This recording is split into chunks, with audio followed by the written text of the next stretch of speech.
All right, guys, we'll get started. I've got, like I told you this morning, a couple of my helpers here, Bella Scott and Nicole Powell. These are two of our wellness navigators, we call them. And we've got 6 wellness navigators total. Most people would call a position like this a health coach. And I'm 100% convinced, and my main job is to try to convince the people that the health coaches is where it's at. These ladies love the truth. They know the truth. They love y'all. They love people. They love sharing the truth. So they're really the place to go to get the knowledge and the support, the encouragement, the guidance to do the things for your carburetor that I've been talking about the last 2 days. They are the mitochondrial tune-up mechanics, mitochondrial mechanics. They will tune your carburetor up or teach you how to tune your carburetor up. You get to go do it. You know, the radio show is called You're the Cure, and that's not a gimmicky kind of thing. That's the truth. You've got to learn this and then go out and do it. I mean, you don't have to, but since you're here, I'm guessing you want to learn. So that's what we're here to do. We're going to teach you they're going to teach you some practical how-to things. Now, the title of this talk, I think, was 5 superfoods that could change your life or change your health. So historically, superfood, you might think of like blueberries and goji berries and any kind of berry from the Amazon rainforest or something. And those are fine. There's plenty of good phytochemicals, phytoplant chemical. These are natural God-given chemicals that are in the berries and the different produce, and that's great. God put all that in the garden for us. The Garden of Eden had everything we needed. It was perfect. But then we have free will choice, and we got tricked into deciding to do something besides what God wanted. And so there's consequences to doing things our way, our thinking in our way. And the consequences partly was, I believe, the quality of the food went down, the quality of the soil went down. And when Noah came off that boat, God told Noah, now you need to eat the beast of the field. So those animals, I think, are really saving us in a lot of ways. In the regenerative ag kind of space, they really help that soil when you incorporate livestock. And I'm not the expert of that, but I encourage you to learn that if you don't. But also they're taking that sun energy into the grass, and those animals consume that grass, and they're packing that nutrition in their organ meats and some in the muscle. We tend to eat the muscle meat, the ribeyes and T-bones and all that, and that's okay, but the organ meats is where it's at. So that's one of the superfoods. So I'm not anti-goji berries and blueberries and all that. That's fine.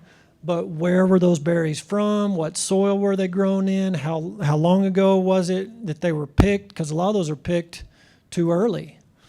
And I read one study where one phytochemical called salvesterol, which is it kills cancer cells. It's a natural plant chemical. It's in the berries. But the plant doesn't deposit that into the berry until the last 48 hours when that berry's about ripe enough to fall off the vine. So when all our great-grandparents had gardens, they were eating vine ripe, right off the vine when it was ripe. So a lot of these phytochemicals, they're actually missing. So, still eat your blueberry. I had some this morning, but that probably got picked 10 days ago, 1,000 miles away and got shipped in. And, I know my strawberries for sure because they were still pale on the inside.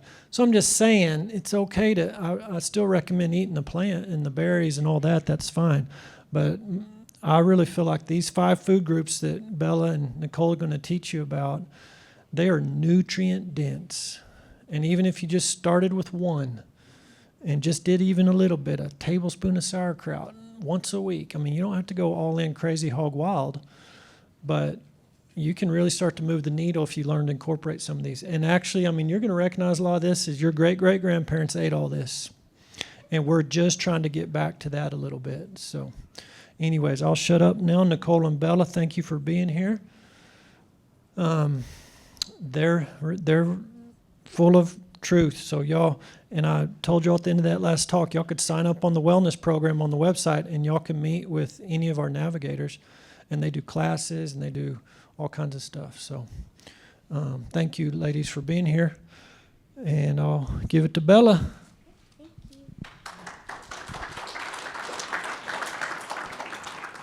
How's it going today? Awesome. Nicole and I were kind of joking at the beginning, and we were wondering what defines a workshop. because today it's going to be pretty interactive. So I hope you guys like that. And before I really jump into the presentation, I wanted to introduce myself. I'm an ag kid, like many of you. I grew up on a small farm in East Texas. Actually came all the way out to Lubbock to study animal science at Texas Tech. Any Red Raiders in the room? Cool. Anyone else study animal science? Okay, a couple. Cool. Well, when I was a part of animal science, I was in this ag organization called the MILE program at Tech. It's only a couple years old, but we traveled all around the country and the state touring different farms and ranchers. It was amazing. But something I remember that really stuck out was we only visited one organic rancher. Out of all of the ones we visited and toured, only one was organic, and it was Jeremy Brown. He farms out here in West Texas. A lot of you guys probably know him. But I remember going to his farm as an animal science major, and these ag kids were pegging him with questions like, what do you do about bugs? What do you do when it doesn't rain? What do you do about weeds? And I remember Jeremy honestly said, well, I rely on the Lord. We don't work against nature, but we work with it because of what God's given us. So after that point, I realized that what I had learned growing up, and maybe what many of you guys learned too, that there's more. And so I hope today that we can kind of bridge that gap too. And I remember right before I graduated college, I reached out to Jeremy and said, is there anyone else who thinks like you around Lubbock who's hiring? I need a job. I'm about to graduate. And he told me to check out Veritas. And when I Googled it, I almost was like, how do you even spell Veritas? What is it? And why are you recommending this to me? And when I Googled it, it said it was a medical clinic. And I was kind of thinking to myself, like, I'm an animal science major. Jeremy, what does that have to do with medicine? And why I love Veritas so much and why I believe the Lord has brought me here is because our food should be in the same conversation as our health. And so really, I hope today that we get to bridge the gap. What you guys are doing is so important, and it helps us educate the consumers too. So we're going to jump right in. And the first question that I have for you guys is microbiome. What does it mean for you? Like I mentioned before, this is going to be interactive. So if you just want to shout it out, what does microbiome mean to you? Yeah, bacteria in gut, true. Do y'all think of it in like a soil way too? Yeah, that, it's a complex community of microorganisms beneath the soil. This is a soil health conference. Have you guys heard of Joel Salatin before? Okay, nice. He says that there are over 9 billion microbacteria beneath the soil, and only 10% of them have actually been identified, which is fascinating. We have a lot to learn. We know that 9 billion are there, but we don't know exactly what they do. But we do know that beneath the soil, it is essential for the crops that we're going to be harvesting, just as far as nutrients and longevity. And not to mention, when you live in West Texas and there's drought, we need to know how to hold tons and tons of water. And the microorganisms help you do that. So my next question is, did you know that you have a microbiome too? Some people did. They already shouted it out. But this is really what we're going to be talking about today, is our microbiomes and how to steward them best. So our ancestors, like Dr. Ben talked about, they ate all of these 5 superfoods and didn't even know why. They just ate it. It was available to them. They were healthy. They played a lot. They lived long. Those people had up to 30,000 different strands of just gut bacteria, which is amazing. Our gut bacteria perform many functions within the body, not just digestion. But today, on average, a healthy American only has about 5,000 strands of bacteria. And an unhealthy person has less than 500 strands of bacteria. So these strands just getting less and less. It's kind of like conventional farming at times, how it strips the land of all of the nutrients. The bacteria beneath the soil are possibly getting killed. And the standard American lifestyle does the same thing for us in our microbiome. It just strips us of more and more bacteria, wiping us clean. And then we have a lot of symptoms because of that. So then that kind of leads me to this quote by Gabe Brown. He wrote the book Dirt to Soil. Have any of you guys read that book? Okay, cool. I really recommend it. Sure. Let me see. Okay. Let's see.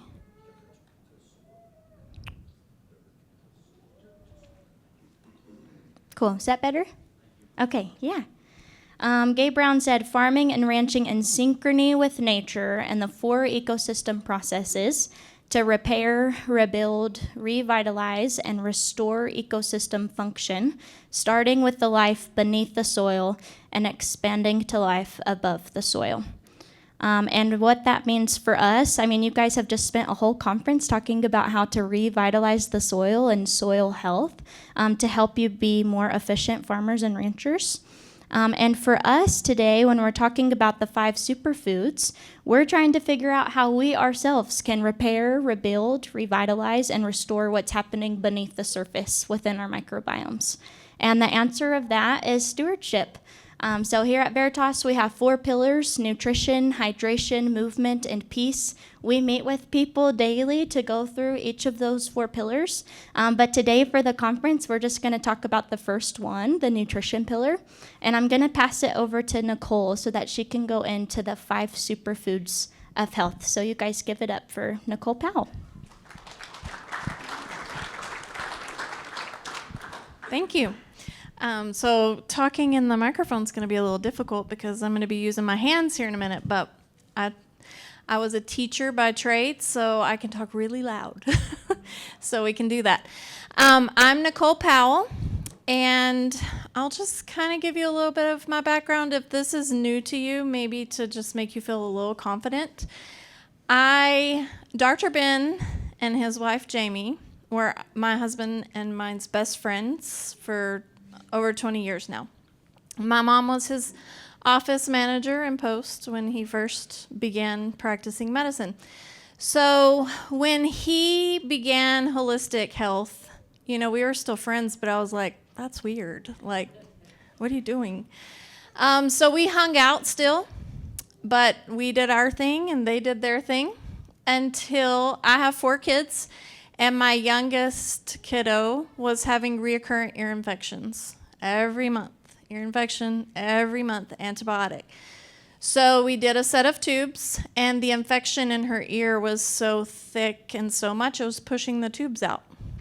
Another set of tubes, pushed them out within a couple of weeks. So the ENT said, let's do a 3rd set. We need to do a 3rd set, but it needs to be a permanent tube.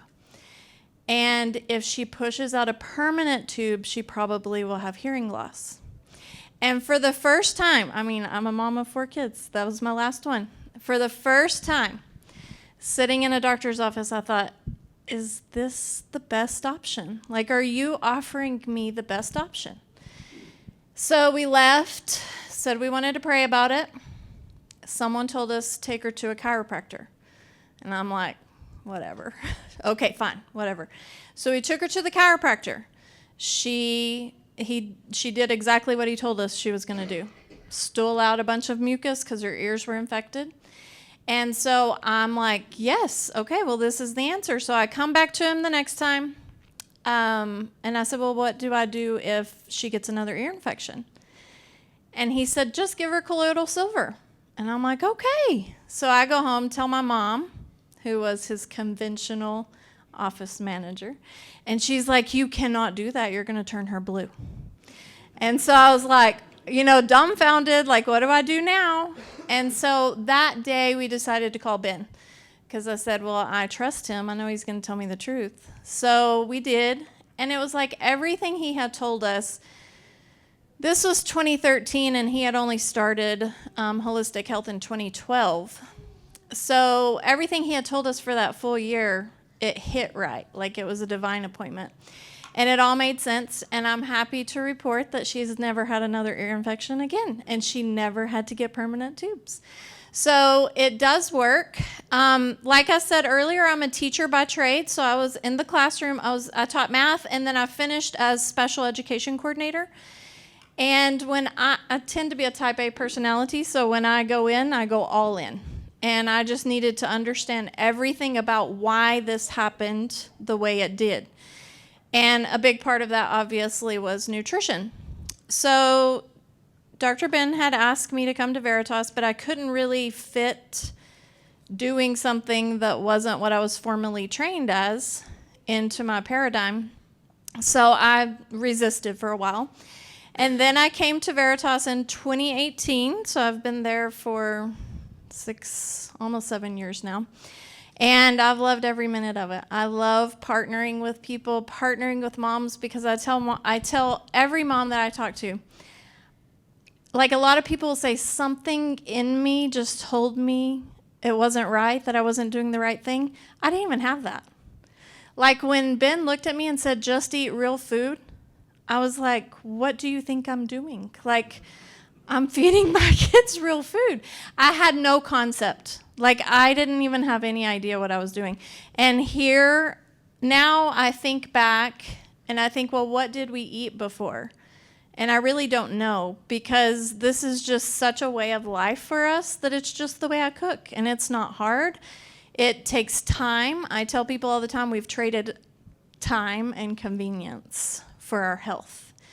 So it does take time. It takes strategic planning. Like I said, I have 4 kids. I have a senior, a junior, an 8th grader, and a 7th grader. We're in the thick of basketball season right now, so I've had to figure out how to eat healthy and still go to games 3 nights a week. But I just want to encourage you that it's possible. It's possible, and it's not as hard as you think. So today we're going to talk about the 5 superfoods, which are foundational. We're going to start with organ meats, which I'm sure is probably the most popular one, right? Yeah? Does anyone love liver and onions in here? You're my people. I was talking with a couple in here earlier. I don't typically love liver and onions, but if I know something's good for you, I'm just going to eat it, and it's going to be fine. So I eat liver and onions, but we do have some ideas for you guys who don't like to eat the liver. So as Dr. Ben said, the organs of a cow especially hold on to so many minerals. So when we eat those, we get all of that mineral content. Has anyone in here tried Noble? Should I switch up to the next slide? Noble, has anyone tried this? So it's a protein powder that has an organ blend in it. Thank you, Bella. So this tastes like, and I'm not just joking, like I'm not just saying this. Bella drank it before we came, and it literally tastes like chocolate milk. Like, it's really good. Do you agree? It's good. So if you're new to organ meats, try Noble. We carry it at the Merc in chocolate and vanilla. I haven't tried the vanilla. Have you tried the vanilla? Have you guys tried the vanilla flavor? No? Chocolate? Maybe.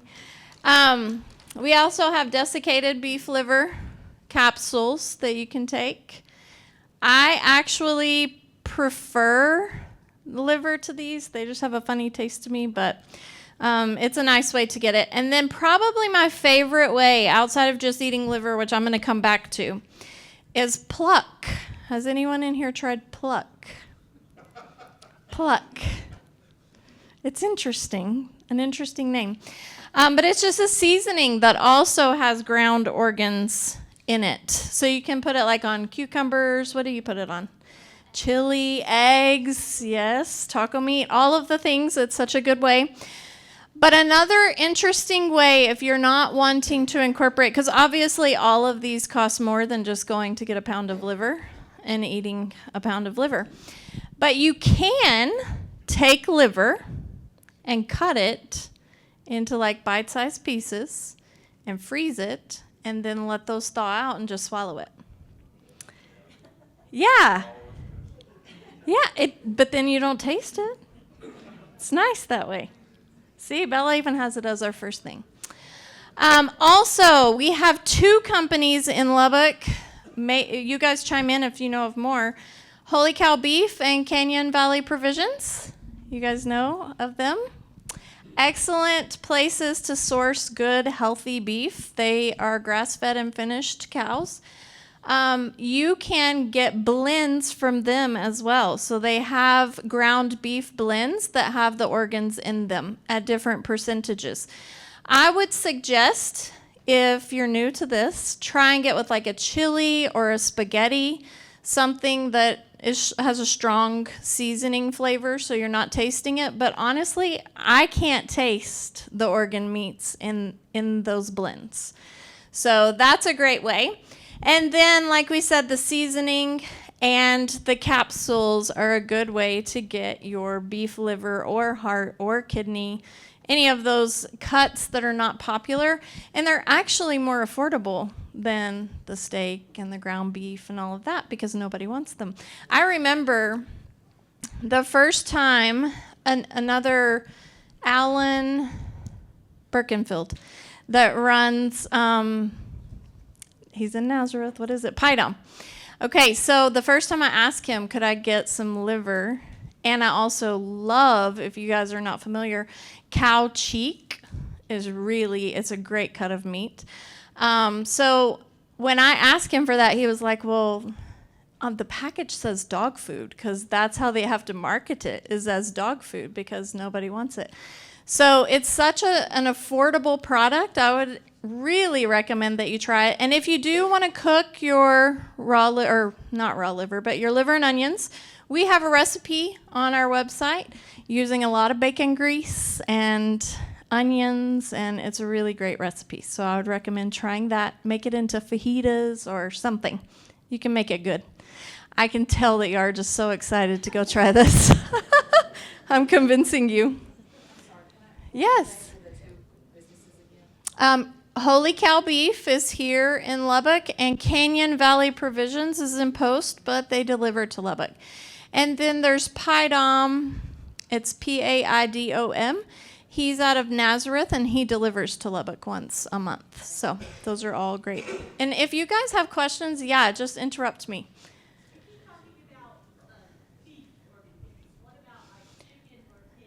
Great question. They're all good for you, but none of them are as concentrated as a cow. That's the reason we focus on that. And the reason is because of a cow having multiple stomachs. So I kind of joke about this, but it's not really a joke. My cows eat my salad for me. Like, I'm joking because I really like to eat salad, but cows can process salad or grass much better than we as humans can because they have multiple stomachs.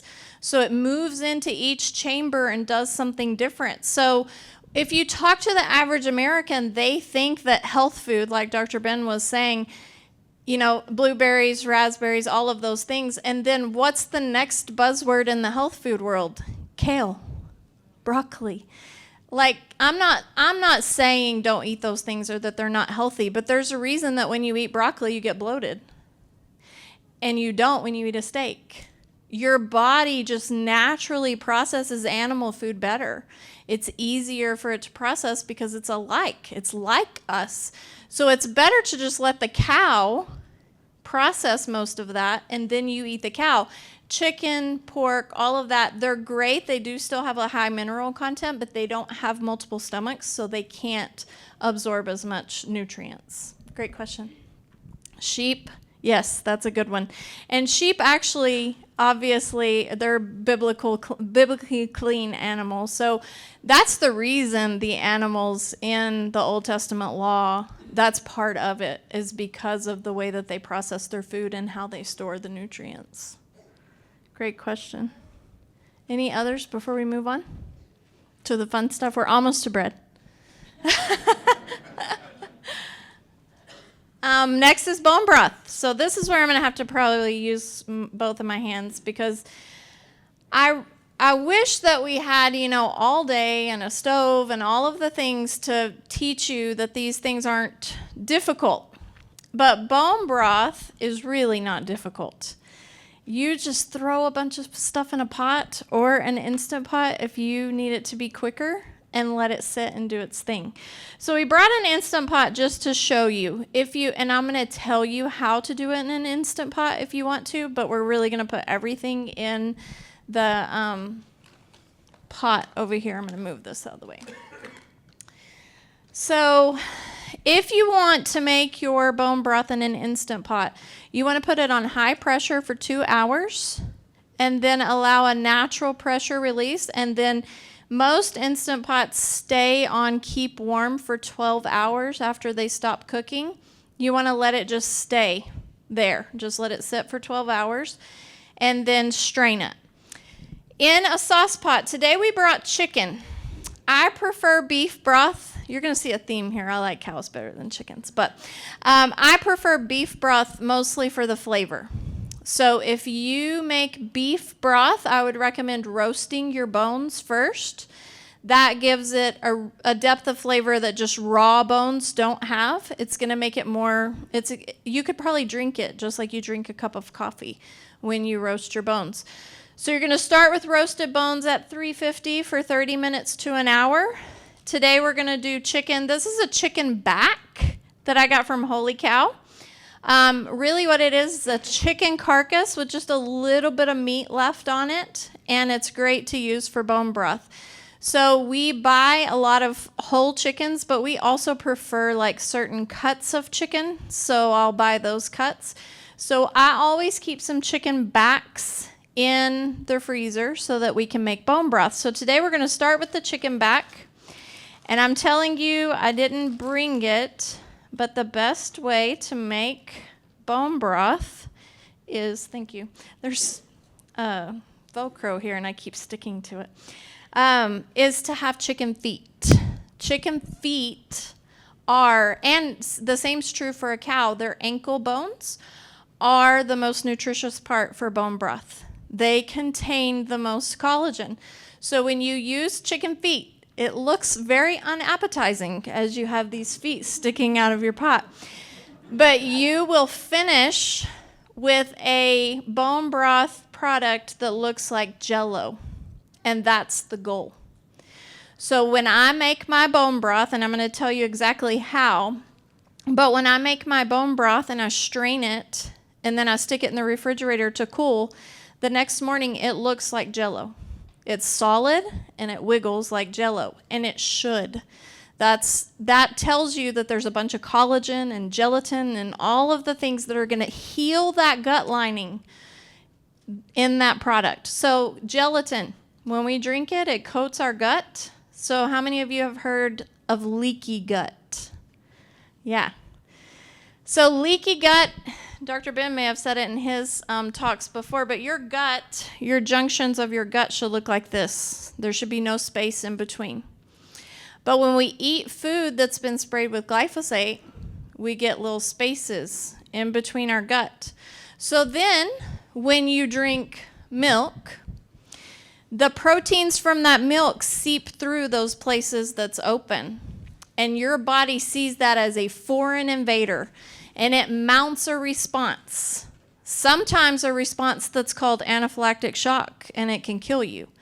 Usually it just mounts a response that we classify as food allergies, right? So we have these food sensitivity tests that we do, and you get your list of foods that you shouldn't eat. Let's say maybe dairy, maybe eggs, maybe coconut. And I see it all the time when people come to the clinic. They're like, well, I'm sensitive to that food. Could I get a food sensitivity test to see what I should and shouldn't eat? And I tell people that's not the answer to the problem. Because you're going to stop. Let's say your test shows dairy, eggs, and coconut. You're going to pull those things out of your diet. You're going to replace those things with other foods. You're going to consume those foods, and guess what? They're going to start seeping through your gut. So guess what your next food sensitivity test is going to show? Different foods. And before you know it, some of you may have experienced this, a few years down the road, you're left with 7 foods that you can eat because you're allergic to everything else. The answer is bone broth. When I shake that bone broth, that cooled bone broth, and it looks like Jell-O, imagine that coating the lining of your gut as you drink it and sealing those junctions back together. so that nothing can leak through it. That's what our ancestors did, and that's why they had what we would call a gut of steel. So back to the process. I've put my chicken in here, and this is a melted bag of what I call scraps. Anytime that I'm cutting celery or carrots or onions or anything that you would put in bone broth, I throw it in a bag, in a Ziploc bag in the freezer, and I'll use that to make my bone broth. So this is my most recent bag of scraps, and I'm just going to pour it in here. There's not a rule about what vegetables to use. You can use any vegetables, but I do try to always have celery, onion, and carrots in my bone broth. I just like the flavor that it gives. You don't need to chop them. They can just be rough chopped. And then we're going to add some apple cider vinegar. Apple cider vinegar actually helps pull the minerals from the bones. So I'm going to add a couple of tablespoons of that. And it will help pull the minerals from those bones so that it can come into your bone broth. I'm going to add a little bit of salt, some peppercorn,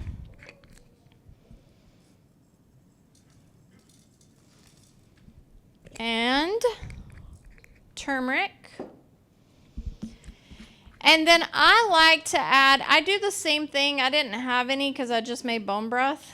But I do the same thing with herbs that I do with my scrap vegetable bag. So if I have oregano that's about to go bad, I just stick it in the freezer and I'll throw that into my bone broth. It's such a way not to have any waste. So the herbs that I like to use are oregano, thyme, and basil. And then I'll usually throw a few garlic cloves in there.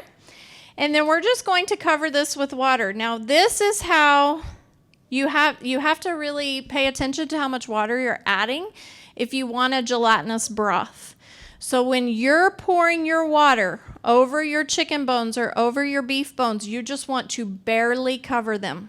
You do not want to fill the pot. You want to barely cover your bones. So I'm going to do that. I'm going to put the microphone down.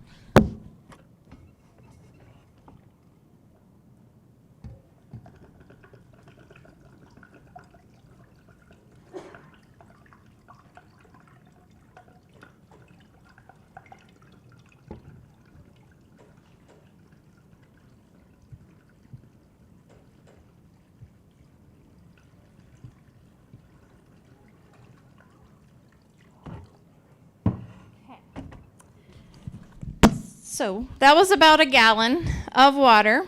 Now, I typically make my bone broth in a 16-quart pot. This is an 18-quart. So I put 3 chickens in it and a couple of packages of chicken feet. And you're going to boil this. You're going to put it on the stove and bring it to a boil. And then you're going to turn it down to a simmer with the lid on it. And you can do anywhere from 6 hours to 24 hours per batch. I would say I cook shorter. I do like 8 to 12 hours. And something that most people are unfamiliar with is that you can reuse bones. So yes, you do pull most of the minerals out of the bones in your first batch. That's going to be the most concentrated batch. But with chicken bones, you can use them twice, and they'll still be gelatinous. Your second batch should still be gelatinous. I always mix both batches together. That way I have an even nutrient profile. Beef bones you can use 3 times and still obtain good nutrient profile. Yes? You might specify which bones that you use on the beef. Beef, I actually always just email Ann or Jessica with Canyon Valley or Alan with Pydom, and I just tell them I want a mixture, but I need some ankle bones. So ankle bones, I like to have that. But usually I would say they'll give you a mixture of what they call soup bones and then some ankle bones. Canyon Valley actually has theirs like long cut. So usually they'll already have a mixture for you. So just roast them, use them 3 times. I just mix them all together. So you would strain this after your first cook and then fill it back up with water. I don't put new vegetables or anything. I just fill it back up with water and do that process again. Yes? What about bone marrow? It's good. And so with the beef bones, after I roast them, I pull the marrow and we'll sometimes make like a dip or something to put over bread. If you want to leave it in your bone broth, that's fine because you will pull the nutrition from it. But it just is a little bit more fun to make like a marrow butter out of. So yes, that's a great question. Any other questions? Okay, so no, it's not complicated. We answered that question. How do you consume it? Beef broth, I will just drink like coffee. I'll add a big pinch of salt to it and sip on it. You can make soup, obviously, with it. During the winter months, like right now, I'm making soup at least once a week and using my homemade bone broth. You can make bone broth hot chocolate. That's a catchy recipe that is kind of went viral for a while, and you just use like raw milk and some bone broth and maple syrup and cocoa powder. I think we may even have that. Do we have it on our website? I think they're developing it. But that's a good way, like for kids, if you're wanting them to consume bone broth to heal their gut lining, that's an easy way. Does anyone have any other ways they consume bone broth in here? None? Yes, you can cook your rice and noodles in bone broth. Can you use it like, instead of using water when you're cooking a roast? Yes. And that brings another point, like making a brown gravy with bone broth is an excellent way to use it as well. All right, do y'all make your own bone broth? Anyone in here? My wife does. Awesome. It's much cheaper than buying like high quality bone broth at the store, but do we have a slide for store-bought brands? If you want store-bought brands, I would recommend Bonafide. It's Bonafide, Bonafide Provisions. They small batch make their bone broth, and it is in the frozen section at most grocery stores. And when you thaw it out, it's going to be gelatinous. It's going to look funny. But don't worry when you see your bone broth like that, because as soon as you heat it back up, it's going to be a liquid again. Okay. Bread. Bella's going to start slicing some bread for you guys and passing it around. I'm going to just be really transparent. When we agreed to do this, you guys probably can already just tell listening to Dr. Ben, he's laid back. So he's like, I think I want y'all to help me with this workshop part. Do you think you could present the 5 superfoods? There's maybe going to be like 25 people there. Now, thankfully, I knew better, and we have enough for like more than that.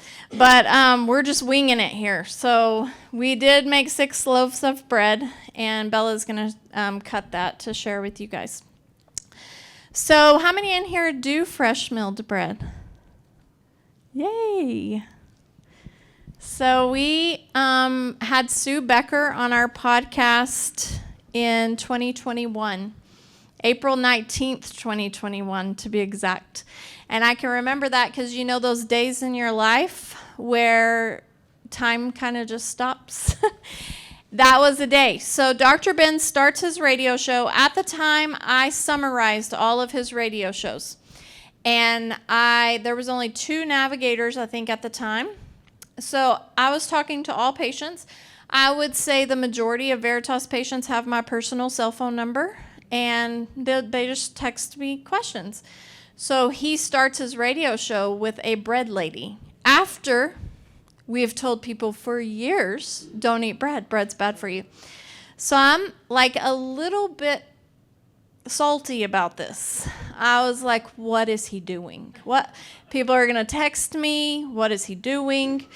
And then probably 5 minutes of her talking, I thought, we're not thinking the same thing. Like what she's talking about is not the same thing as what I'm thinking about. So fast forward through the show, she mentions warts several times in the show and how this bread will make warts go away. And my son at the time, he's 18 now, he was probably 14 at the time, and he had probably 20 warts over his body, like some on his fingers, some on his elbows, some on his knees. And my kids are really healthy, so we just kind of ignored it. But he was getting to that age, 14, where you don't want to have a ton of warts all over your body. So we had put apple cider vinegar on them. We had put oregano on them. We had put burned them off, like all the things. We tried all the things, and they would go away for a little while and come back. Go away for a little while and come back.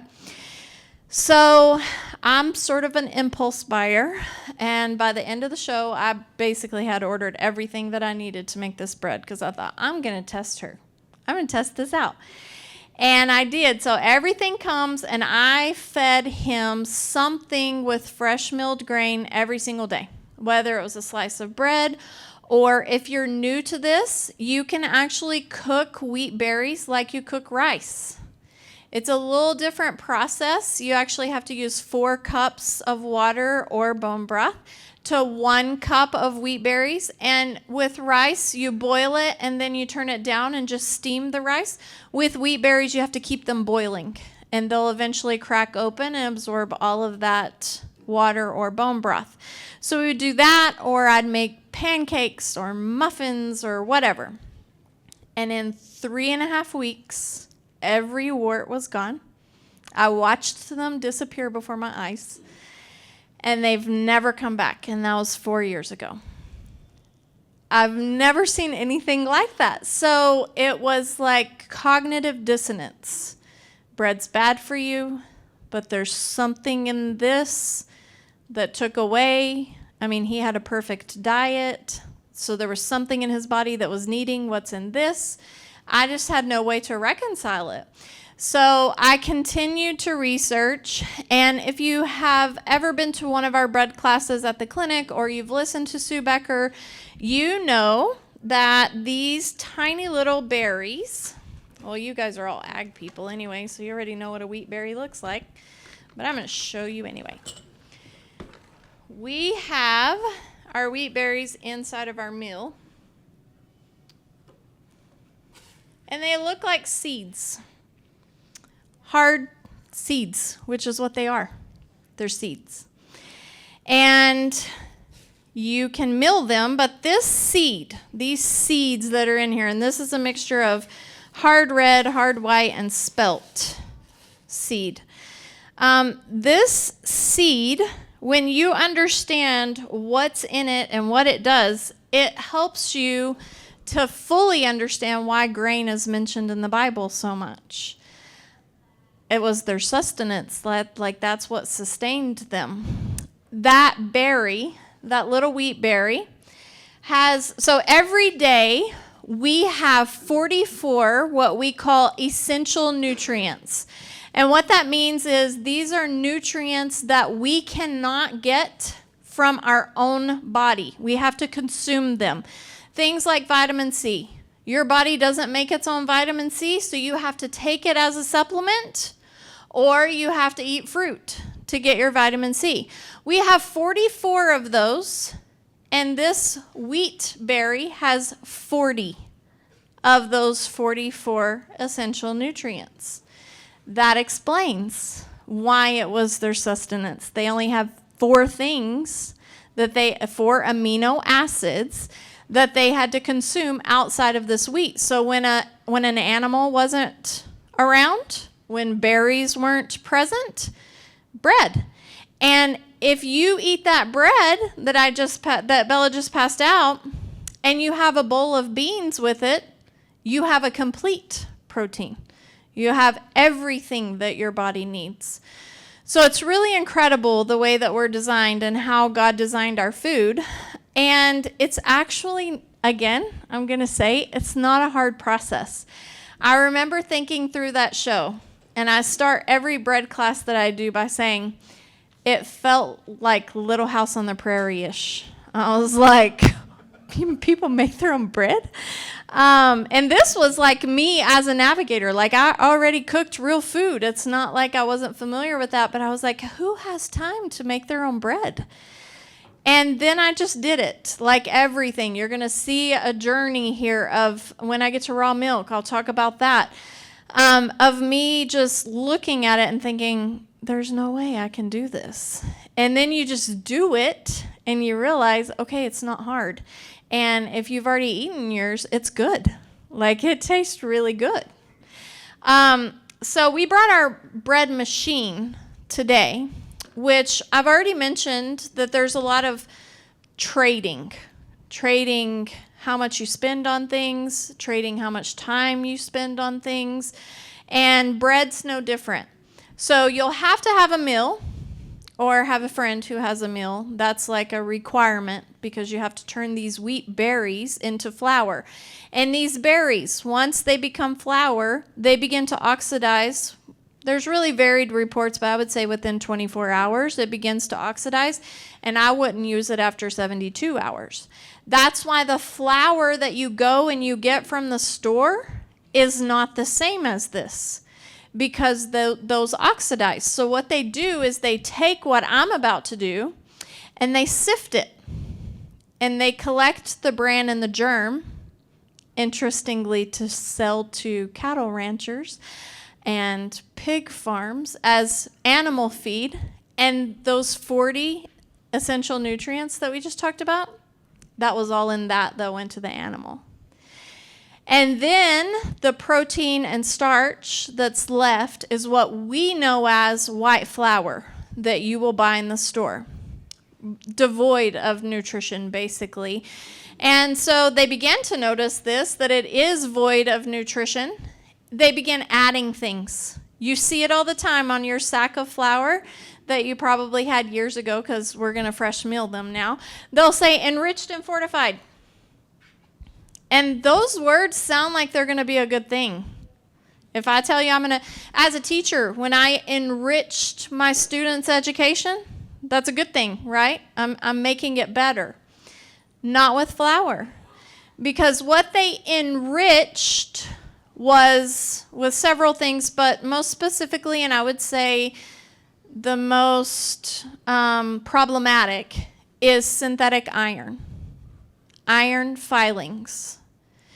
When you eat a steak, if you go home tonight and you eat a steak, that steak's going to have heme iron. And because your body recognizes heme iron, it can upregulate or downregulate how much it absorbs of that heme iron based off of what your body needs. So if you're deficient in iron, it's going to absorb all of it. If you're overloaded, it's not going to absorb any of it. It cannot do that with synthetic iron. Our body absorbs it all, every bit of it. And we actually have a very intricate iron recycling system. So your body uses the same iron all of the time. You might stool out 1 milligram a day, but you're getting in a whole lot more than 1 milligram a day, especially if you're eating enriched flour.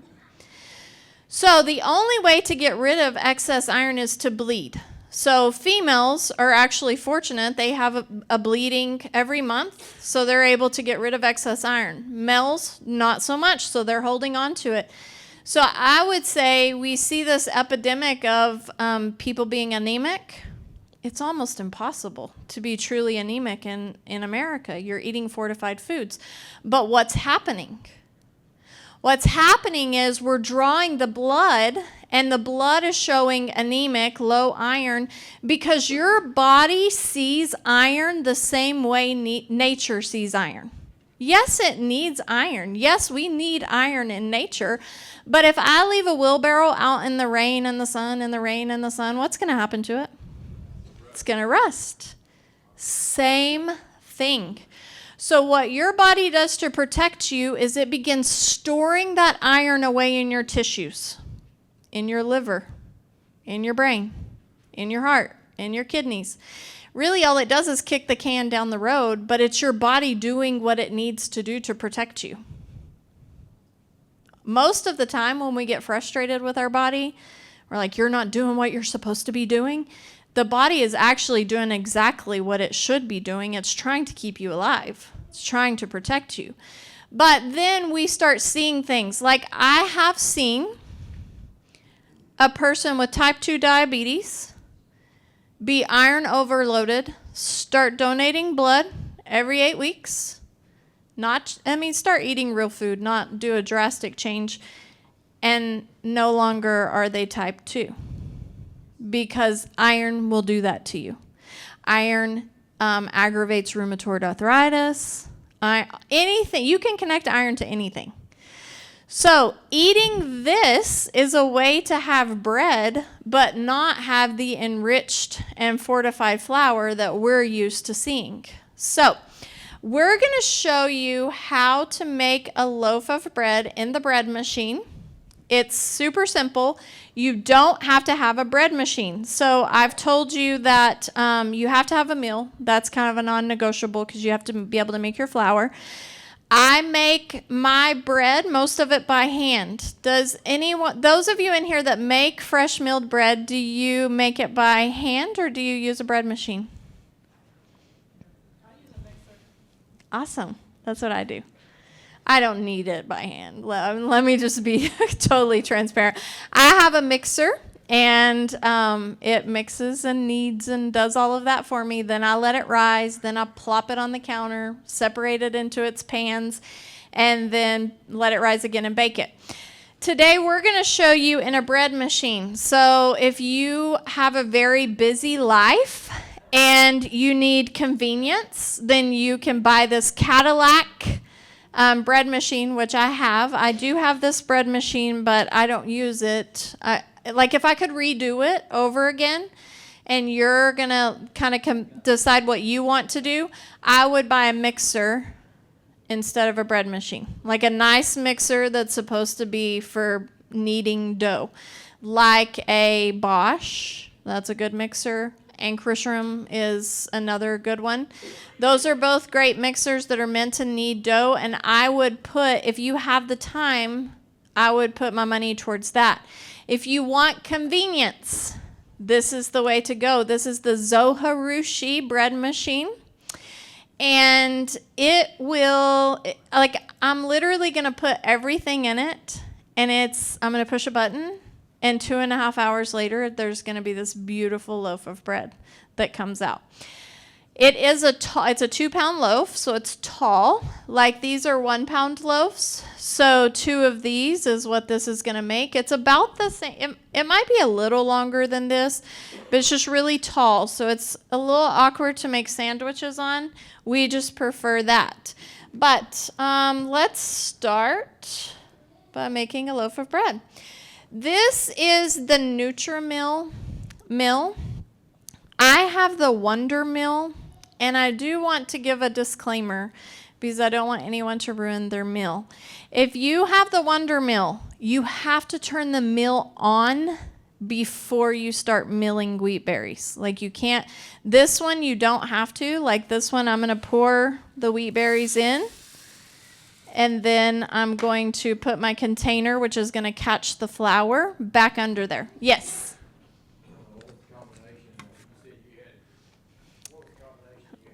Great. Of the wheat berries? Great question.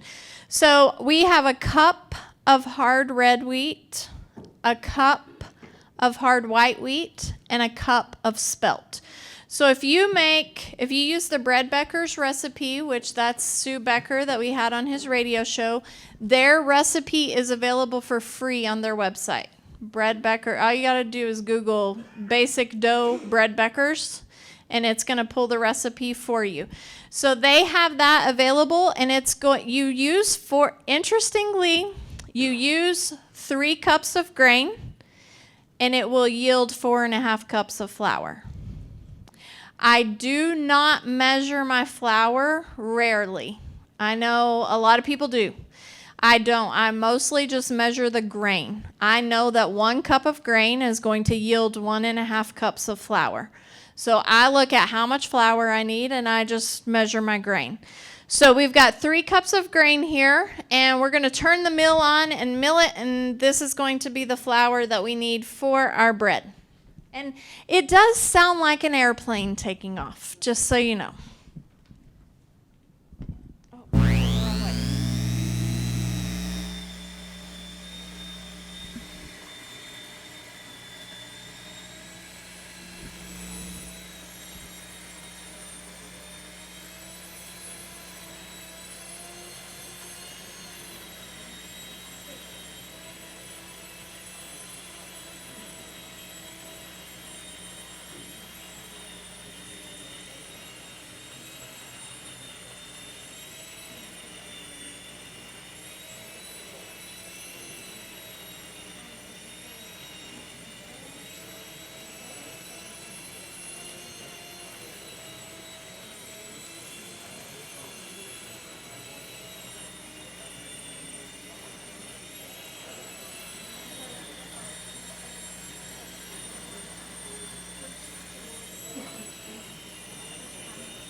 Yes, and I think our next slide has maybe where you can get it, which we'll talk about in just a minute. But yes, you can get in small amounts at natural grocers. Usually Veritas will have some locally grown wheat that we carry.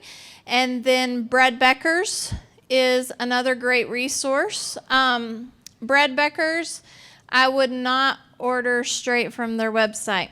I did that and I paid $300 in shipping. So don't do that. But I told you I was an impulse buyer. So I started with this, but if you will add Bread Beckers, if you'll just add COOP to the end of it, breadbeckerscoop.com. We have a co-op. I operate a co-op in Post, Texas, like 45 miles from here. We started it here in Lubbock, and what we found out is when you tell Veritas patients they can eat bread, they're like, yes, sign me up. So we had so much wheat come that we had to move locations 3 different times. Now we're at my parents' house. They have a big shop out behind their house. And I would say on average, our co-op gets 20,000-pound deliveries 3 times a year. So it's incredible. But you can go on to breadbeckerscoop.com, register yourself. You'll get an email when the co-op ordering window opens. The next one will be April 1st. And then that wheat will deliver at the end of May. There are lots of co-ops around Texas. At first, it was just me.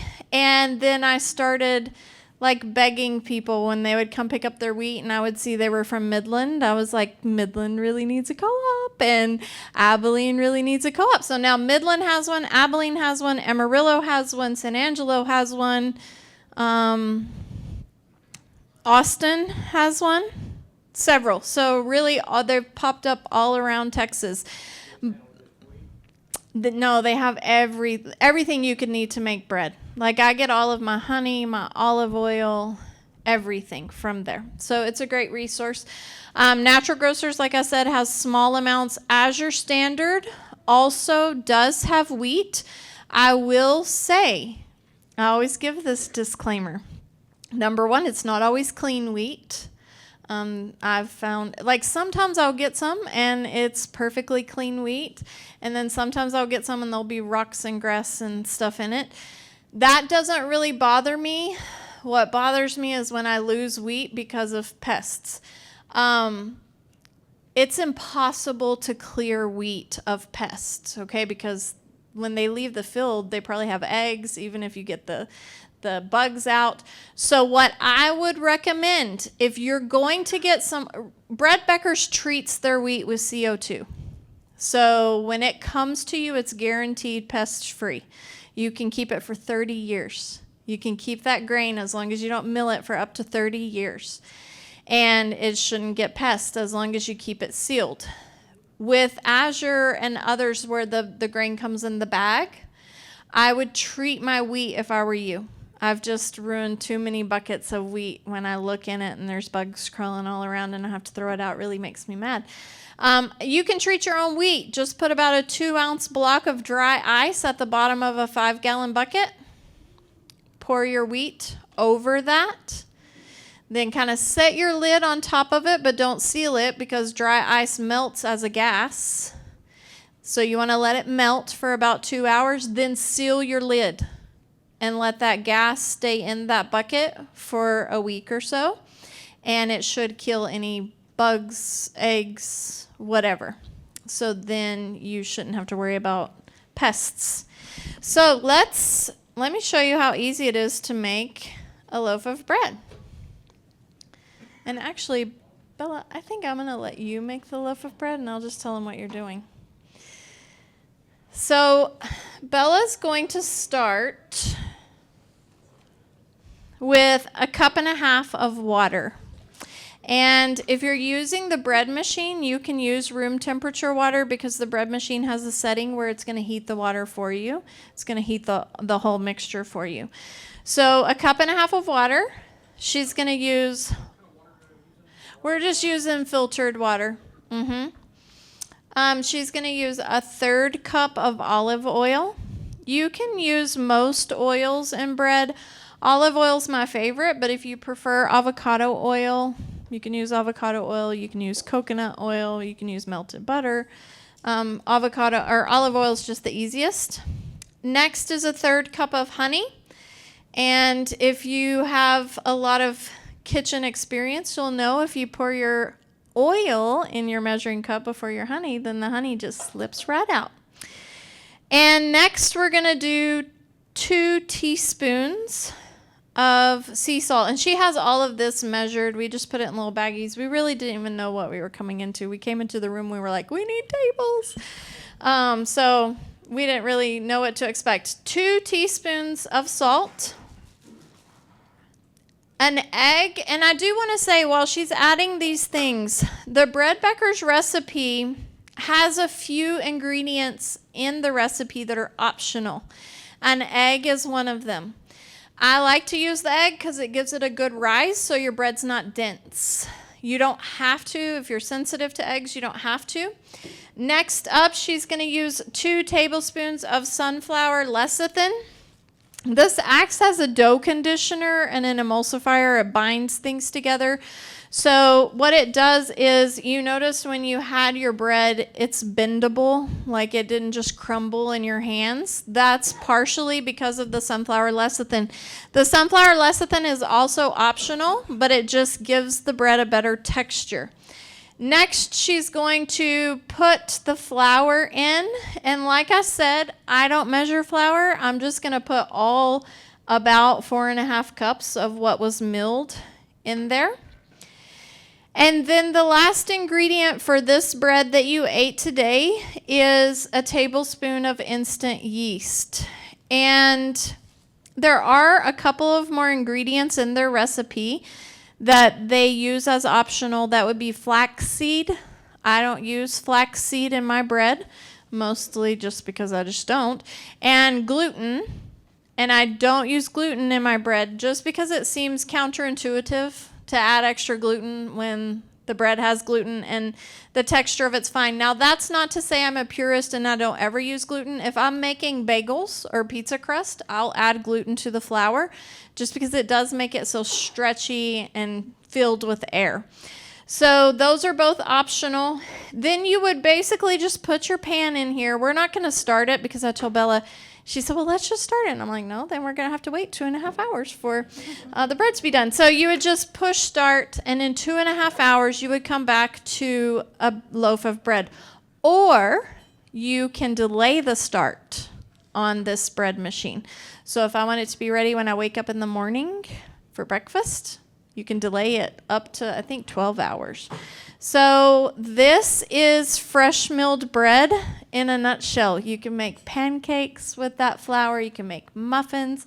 You can make cream of wheat. Anything that you would normally make with flour, you can make with fresh milled flour. So do you guys have questions?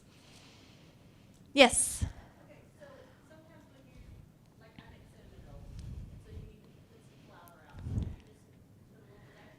Great question.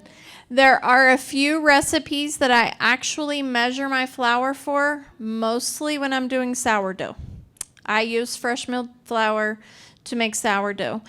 So when I have a little bit of extra that I milled, I'll stick that in a Ziploc bag and stick it in the freezer. And then I use that as my surface flour for when I'm going to make cinnamon rolls. Is there any benefits to using Sourdough. sourdough bread? Yes. I would say with fresh milled, so if you ask me years ago, then I would say flour or sourdough is the only kind of bread that you should have. Now I wouldn't necessarily say that. I think fresh milled is just as healthy. I just like the taste of sourdough, but I will say, if you have went years and years and years of not eating bread, when we get to fermented foods, we're going to talk about gut microbiome and bacteria, but we have bacteria in our gut that helps us break down different food groups. So for someone who's lactose intolerant, they're missing the bacteria that helps them break down lactose. So then lactose bothers them. Well, when you go year after year after year not eating bread, the microbiome, those little gut bacteria that's supposed to help you break down bread, they die off. So then, if you're like me and you're like, oh, we can have bread now, and you start eating a bunch of bread after you haven't for years, it could bother your stomach because you don't have the microbiome. So just like when I'm training someone who has fixed their gut to incorporate raw milk again, I would tell them, just drink a tablespoon or two a day. It's the same with bread. If you have not eaten bread for years, I would recommend just eating a half of a slice a few times a week, then a full slice. But give your body a chance to develop that microbiome back and that gut bacteria that can help you break it down. So, yes, sourdough can help ease you into that because sourdough's fermented, so those bugs are helping you break down the bread before you have to break down the bread. So I would say that's the benefit. Outside of that, it's just taste preference, honestly.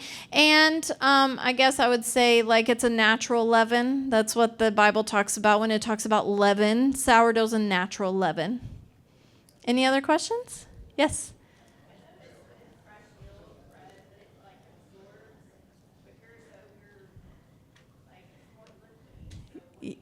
Yes. So you do have to change your ratios. So I'd say if you're using traditional flour recipes, you're going to need to use about 1/4 cup more for every cup of flour in your traditional recipes. The bran and the germ account for a lot of space, all of that nutrition. So you have to add extra flour because the endosperm, which is the middle part, is what absorbs and helps it not be as a wet dough. Great question. Anyone else? Okay. Can you make it just using hard red winter? Yes. You always, if you're making a yeast bread, you always want hard, at least a hard red or a hard white.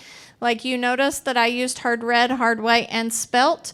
You can use spelt. It will make a loaf of bread, but it doesn't have the gluten content that a hard red does. So hard red you can use, and it's really easy to work with. It just tastes more nutty, strong wheat flavor.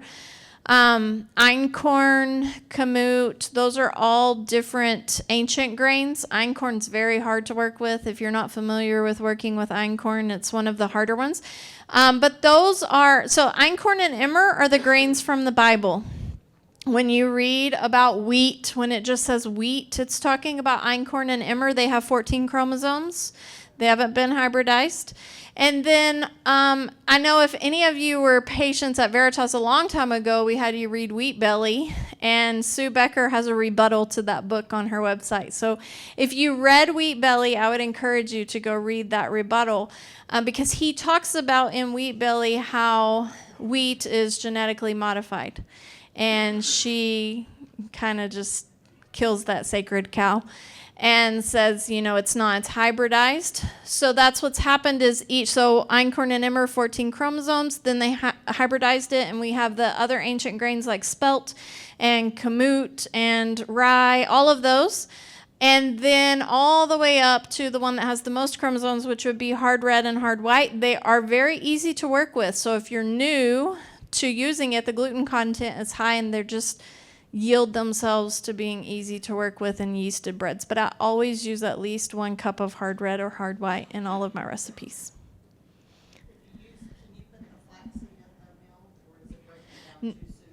No, you don't want to put any oily seed, anything that you can get oil from in your meal. But you can put corn in there and make cornbread. You can put rice in there to make rice flour if you need it to be gluten-free. Just anything that could have an oil, like flaxseed oil, you don't want to put it through your meal. Questions? What's the next one? Should we take a break, or do you want me to keep going? What do y'all vote? Keep going? Okay. Yeah, stand up. Y'all can stand up. It doesn't bother me. Next, we're going to talk about raw dairy. I think. Okay. When we're talking about raw dairy, it's like apples and oranges to what you find in the grocery store. Pasteurized milk is heated at such a high temperature, it's not even the same food anymore. It's just not even the same food. When you cook any food, like if you cook an egg, the nutrient profile from a cooked egg is different from that of a raw egg. Now, I'm not a proponent. We went to Weston A. Price. Dr. Ben talked at Weston A. Price conference a few years ago. And there were a few people at the Western A. Price conference that were like not just raw vegan. Like they were eating raw meat. Like raw chicken, raw beef. I've never seen anything in all of my life. So I'm not like advocating that you eat all your food raw, but cooking food does change the nutrient profile. Well, this is we're not just talking about cooking the milk. We're talking about barely just right under scalding the milk. And so these proteins get all bent and out of whack, and then your body can't recognize them. So it is different. Raw is better because if you think of, and there's a lot of arguments against dairy, but the Bible talks about dairy a lot, actually. It talks about yogurt. So I know that it's a God food, which is what we talk about at Veritas. But raw dairy is different because if you consider what happens when a calf is born, raw dairy essentially is what takes that calf to a cow. Yes, they start eating at some point, but for a long time, they're exclusively growing on raw milk. And so raw milk, if you were stranded on a deserted island, raw milk is a complete food. You could survive if you had raw milk forever because it's a complete food. So it is important and it is better. And no, I mean, I'm not going to say it's completely risk-free, but there's a risk in going to the store and buying spinach now because there's a risk with everything. But if you know your farmer and you know that they're doing what they need to do to keep the cows clean, to keep things sanitized within the equipment that they're using, there's relatively no risk. I've been drinking raw milk for over 10 years now, and I've never been sick over it. And in fact, actually with raw milk, I would say it's easier to tell when the milk's bad than pasteurized milk. Number one, you can actually see it with your eyes. You can see when it starts getting bad. And then you take the lid off just to check, and you really know. So you'll know if it's not. This is one of the things that when we first started at Veritas, Jolena was my daughter's practitioner, and she said she doesn't need milk.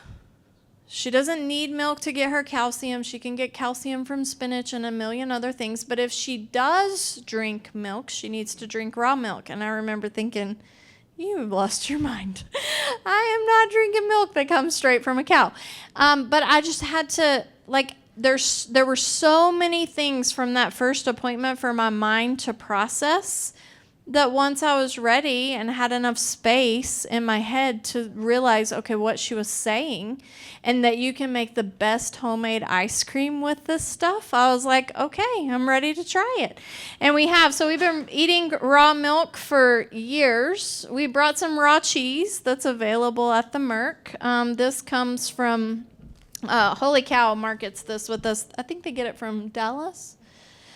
But this one's jalapeno cheddar. We have all different kinds at the store, and they're great. So raw milk is illegal to sell in Texas. The irony. You can sell raw cheddar, but you can't sell raw milk. Yes. You can buy it at the dairy, and you can buy it at the Merc. So the Merc is our shop, Veritas. Yeah. So the Merc is what we call a PMA, a private membership association. So when you come in and you shop at the Merc, you're going to have to sign an agreement basically saying, I understand that the things that you sell in the store are not regulated by any 3-letter agency. And I am making an agreement to be your partner in this. And so we're able, because of that PMA, to sell raw milk. And you can pick it up. We get a couple of different deliveries. We have O'Donnell's Field of Dreams milk, and then we have FX3 out of Abernathy. They deliver their milk, I think, on Thursdays, O'Donnell on Tuesdays, but the Merc's the only place I know of in Lubbock that you can buy your raw milk in the store. We do have the raw cheese, and then there are other things like if you want to shop at Sprouts, they market raw kefir as animal food.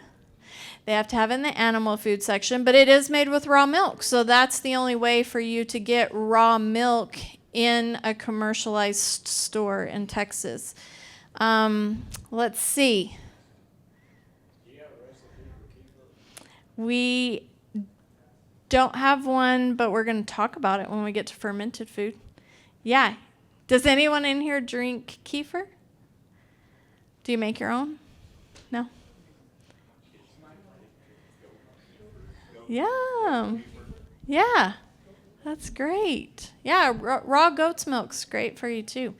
I would say it's a taste preference and availability preference, but they're both great. Yes? Little Sprig Farms, if you didn't hear that, for goat milk. Goat milk. Okay, awesome. Okay. Awesome. Thanks for sharing that resource, Little Sprig Farms. Field of Dreams Dairy delivers, so you could call and get on their delivery system. Sometimes they're full, maxed out, so you may not be able to.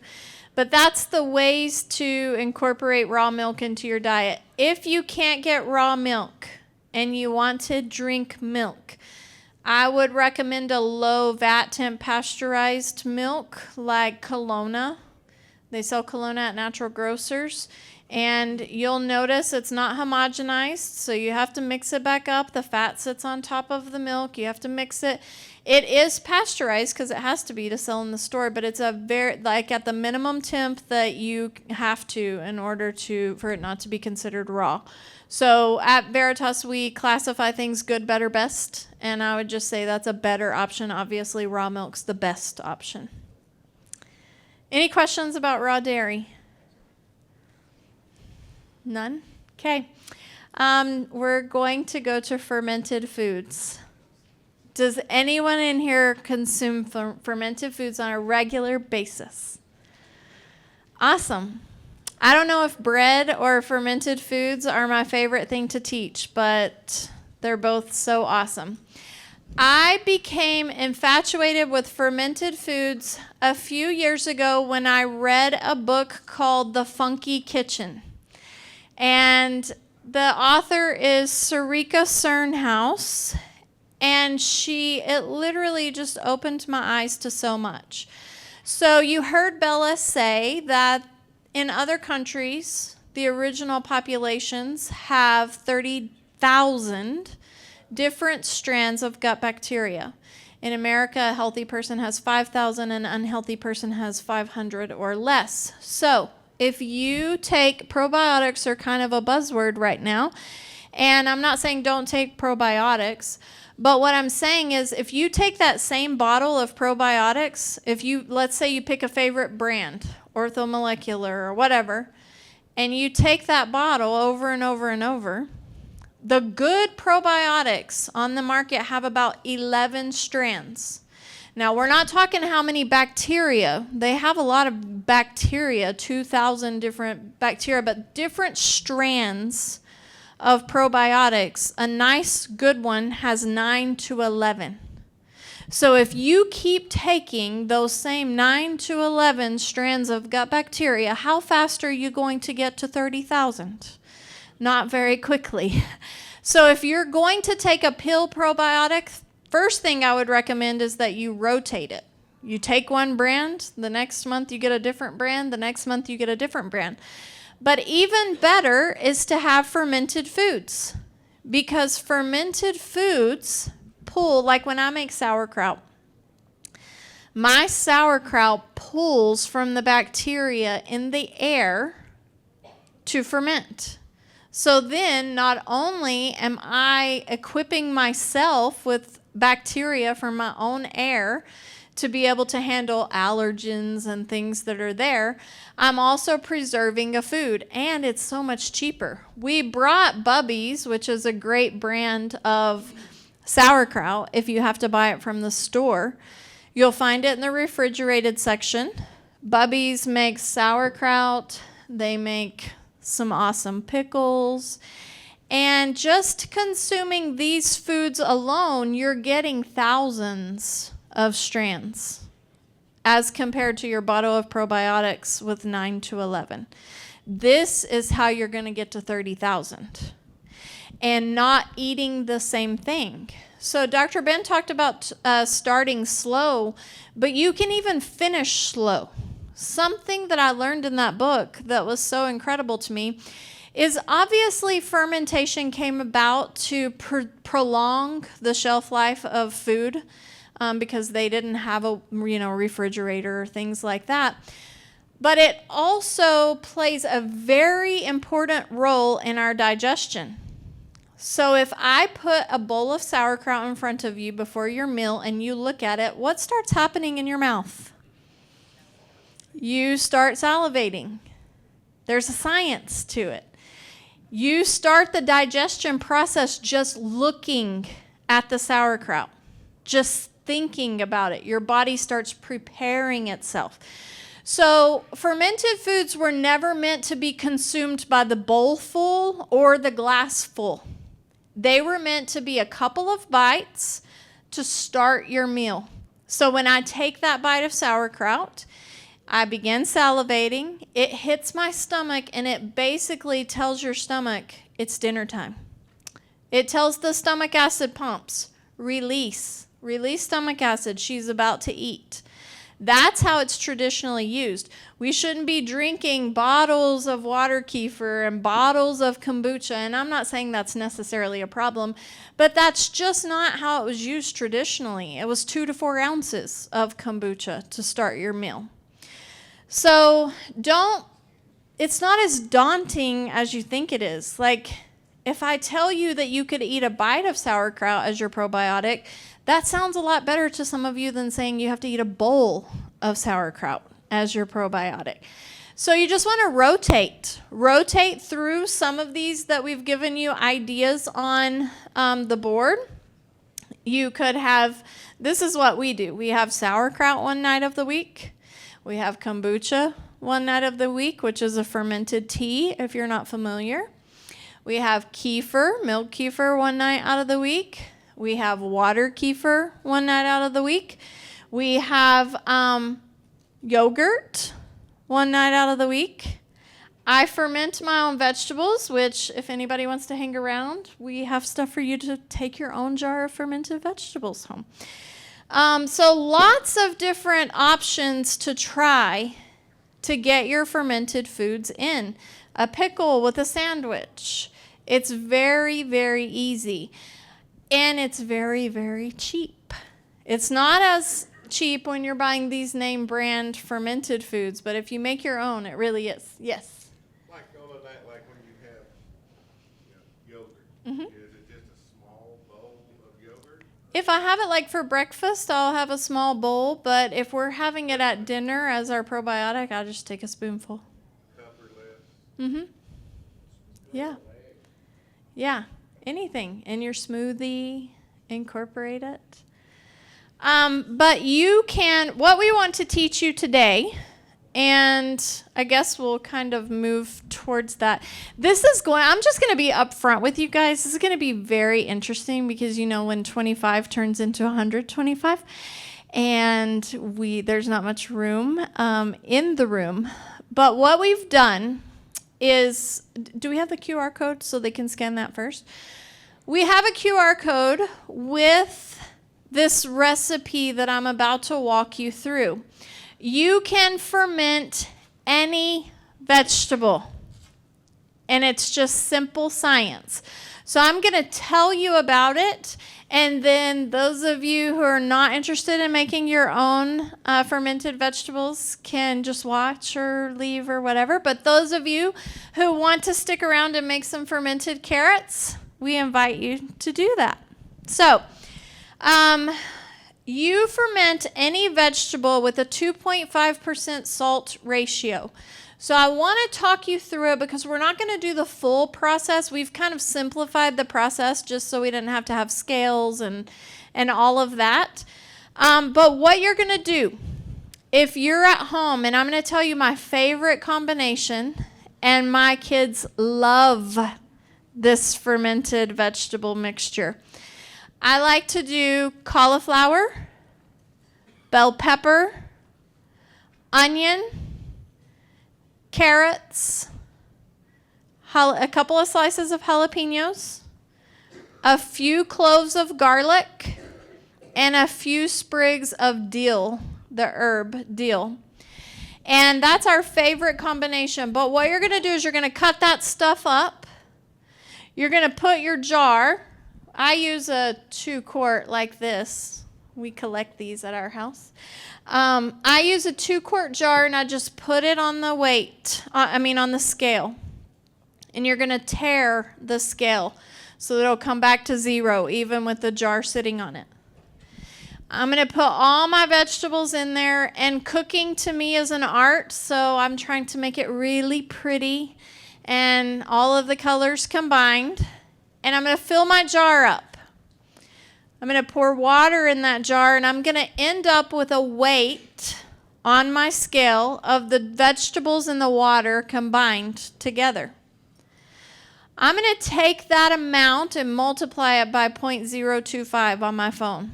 Now, I'll tell you, when you're using a jar this big and you're filling it with vegetables and water, that multiplication is going to come out roughly 45 grams of salt is what you're going to need for a big jar like this. So then I would pour a little bit of that water from my mixture into another jar and set that jar on the scale and measure 45 grams of salt. That will ensure that your vegetables will not mold. That is the correct salt ratio to ferment anything. So once I mix that salt into that water, I'm going to pour that back into my jar, and then I'm going to give my jar just a few tilts. That way that salt water can combine in there. And then I'm going to put the lid on it and let it set for 7 to 10 days, and nature does its work. I don't burp mine. I'm going to tell you why I don't have to. But you guys, that is like the most important takeaway. I'm a little nervous to open this one because we just did it yesterday, and I can already tell it's like filled with pressure. So on Cultures for Health is an online company, and they have a kit, a fermenting kit. And in this fermenting kit, there's a vegetable pounder if you want to make like sauerkraut and you need to push your cabbage down in the jar. But my favorite parts of this fermenting kit are they have weights, glass weights, so I can sit a weight into my jar and keep the vegetables under the brine, which is the most important part. And they have what's called a pickle pop lid. And this pickle pop lid honestly looks like a silicone bottle top, like it has a nipple on the top. And what it does is it lets the gas out that's being produced by the fermentation process, but it doesn't let any oxygen in because you don't want oxygen coming in or it's going to oxidize your vegetables. So then you don't have to burp it. I would say it's worth every penny. But you guys are going to take home, for those who want to stay, you're going to take home these jars, and you need to burp them at least once a day, if not twice a day, or the jar's going to explode. It will explode. Okay, so yesterday we started this, And I can tell you it's already working, number one, because it's beginning to get cloudy. Do you see that? It was clear yesterday. You're going to notice that today it's going to turn a little color because your salt turns it a little color. But as it increases, this by day 7 will look like there's just this white cloudiness in it. That is your probiotics. That is what your gut wants. Now, these are going to be obviously for just simplicity's sake. We're just using carrots and salt. But I would recommend, when you're fermenting vegetables, just pushing or cutting some garlic cloves and maybe some dill or something just to give it a little bit more flavor. Jalapeno slices. I did learn last night from my parents. Bella and I went out to eat with my parents last night, and we learned that if you don't smash the garlic cloves and you ferment them, they will be like an incinerator going through your body. My dad almost threw, and he loves hot things, but he almost threw up. It was so hot. And so he read, and when you don't, what did they say? When you don't smash it, it creates a sulfur barrier or something. I don't know. And it just like basically makes the inside like fire. So be sure to smash or cut your garlic cloves before you ferment them if you want to be able to eat them. So, yes. Cultures for health. Yes.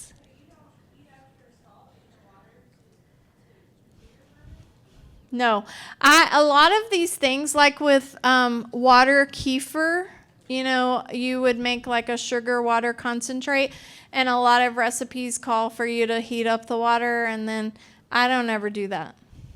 I'm like shortcut queen, and it's always worked. So when I make water kefir, I just mix my vanilla sugar into the water as good as it does, and then I put the grains in. When I do fermented vegetables, I just, like you guys are just going to shake the jar today to mix it in, and it's going to work. And then if I make like a brine for corned beef, I don't ever heat it. I just stir the salt and the sugar in, and it always works. So you can heat it if you want to, but to me, like what I'm trying to teach you guys today is it's not hard. Like it's not this long process. Just stick it in a jar, put some salt in it, and shake, and you're ready to go. So this is going to take some planning if everyone wants to make carrots. I think what we're going to have to do is maybe just like stack some of the rows of chairs so that we can pull these tables out. We have 5 different stations, and there's multiple jars, multiple carrots, multiple knives, a bowl of salt at each station. You want to cut your carrots to where they're, I would say, about right here, because here's the deal. The less room you have between your water and your lid, the more often you're going to have to burp your jar, because there's no room for the gas to be. And when there's no more room, the jar explodes. So I would cut your carrots to be this tall or even shorter. Fill up with water. We have a red spigot up here that has filtered water. And then we've kind of already pre-tested this, and you're going to use 2 teaspoons of salt for this small jar of carrots. Put your lid on, shake it so that your salt mixes in, and then you get to take your keepsake and have probiotics next week. The only way that it would mold is if you don't have enough salt in it, or your carrots go above the brine, which, as you can see, they nicely, that's why we chose carrots, because they behave very nicely. They fall to the bottom of the jar, and even if they're kind of touching the top, they're just really easy to ferment. I would say it's going to be taste and texture preference for how long you do it. I would just recommend 7 to 10 days. The first 4 days are going to be the most active days, so that's really when you're going to want to like set an alarm to burp it 1, 2, 3 times a day. And when you burp it, oh, it didn't do anything. I mean, it kind of did a little noise, but you're just going to twist it off and let the air out and twist it back on. So, questions? Yes. Yes.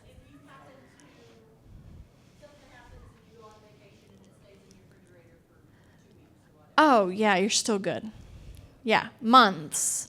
And really, all that happens is it does continue to ferment in the refrigerator just at a much slower rate. So it just makes the vegetables more soft, which is just not as texturally pleasing, but they're fine. And if anything wasn't, it would grow mold. And I have had things mold before. I rarely ferment beets because they're finicky and they like to mold. So I don't ferment them a lot. But you'll see it and you just toss it. I mean, you might cry a little bit because you spent all that time and whatever, but it's not the end of the world. You just see it and you toss it.